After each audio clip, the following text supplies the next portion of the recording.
নমস্কার। আপনার ফেসবুক আইডির প্রোফাইল পিকচার মানে আপনার ফেসবুক আইডির যে প্রোফাইল লোগোটা আছে বা প্রোফাইল পিকচারটা আছে সেটা কিভাবে চেঞ্জ করবেন আজকের এই ভিডিওতে সম্পূর্ণ দেখে নেবেন কিভাবে আপনি আপনার ফেসবুক আইডির প্রোফাইল পিকচারটা চেঞ্জ করতে পারেন। চলুন কথা না বাড়িয়ে শুরু করছি। প্রথমে আপনি আপনার ফেসবুক অ্যাপসটিকে অন করবেন।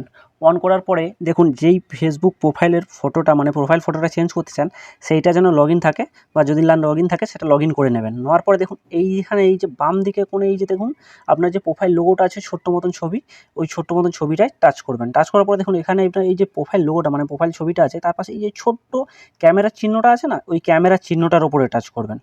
টাচ করার পরে দেখুন ডাইরেক্ট আপনাকে আপনার গ্যালারির মধ্যে নিয়ে যাবে। তো এখান থেকে আপনি কী করবেন, আপনার গ্যালারির মধ্যে থেকে যেই ফটোটা আপনার প্রয়োজন মানে যেই ফটোটা রাখতে চাইছেন সেই ফটোটা আপনি এখান থেকে সিলেক্ট করে নেবেন। তো এখান থেকে আমি যেই ফটোটা রাখতে চাইছি সেই ফটোটা আমি সিলেক্ট করে নিলাম। সিলেক্ট করে নেওয়ার পরে দেখুন যে ফটোটা রাখবে আমি এটা সিলেক্ট করে নিলাম। সিলেক্ট করে নেওয়ার পরে দেখুন এখানে আপনি যদি চান এই ফটোটা ডাইরেক্ট এখান থেকে সেভ করতে পারেন। এছাড়া যদি ফটোটা একটু টেরা বাঁকা হয়ে বসে থাকে তাহলে এই যে প্রোফাইল ফটোটার এই যে সাইডে এই যে চিহ্নটা দেখতে পাচ্ছেন এই চিহ্নটা দিয়ে আপনি ফটোটাকে অ্যাডজাস্ট করতে পারেন আপনি আপনার হিসাব মতন। এর সাথে স্টিকার অ্যাড করতে পারেন, টেক্সট অ্যাড করতে পারেন, তো আপনি আপনার হিসাব মতন করে নিতে পারেন। তারপর এই যে ডান অপশানটায় টাচ করবেন। টাচ করার পরে দেখুন এছাড়া আপনি যদি চান এই ফটোটার মধ্যে ফ্রেম অ্যাড করতে দেখুন এই যে অ্যাড ফ্রেম বলে যে অপশানটা আছে এই অ্যাড ফ্রেম অপশানটার মধ্যে টাচ করবেন।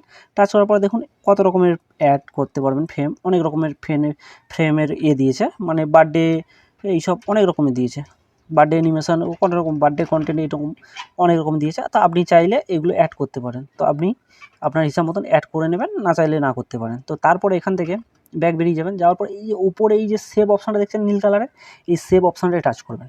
টাচ করার পর দেখুন এখানে আপনার এই যে প্রোফাইল লোগোটা একটুখানি জাস্ট ওয়েট করবেন। করলে আপনার যেহেতু লোডিং হতে একটু সময় নেয় তো একটুখানি ওয়েট করবেন। ওয়েট করার পরে এই যে একটু উপর দিক থেকে একটু নিচের দিকে টেনে এরকম ছেড়ে দেবেন। তারপরে রিফ্রেশ হয়ে যাবে। রিফ্রেশ হয়ে দেখুন প্রোফাইল লোগোটা চেঞ্জ হয়ে গেছে। তো এইভাবে আপনি আপনার ফেসবুকের প্রোফাইল লোগোটা খুব সহজেই চেঞ্জ করে নিতে পারেন। এই ভিডিওটি আপনার যদি একটু কাজে লেগে থাকে তাহলে অবশ্যই একটা লাইক এবং চ্যানেলটা যদি নতুন হয়ে থাকেন তাহলে একটা সাবস্ক্রাইব করতে ভুলবেন না। অসংখ্য ধন্যবাদ সম্পূর্ণ ভিডিওটি দেখার জন্যে।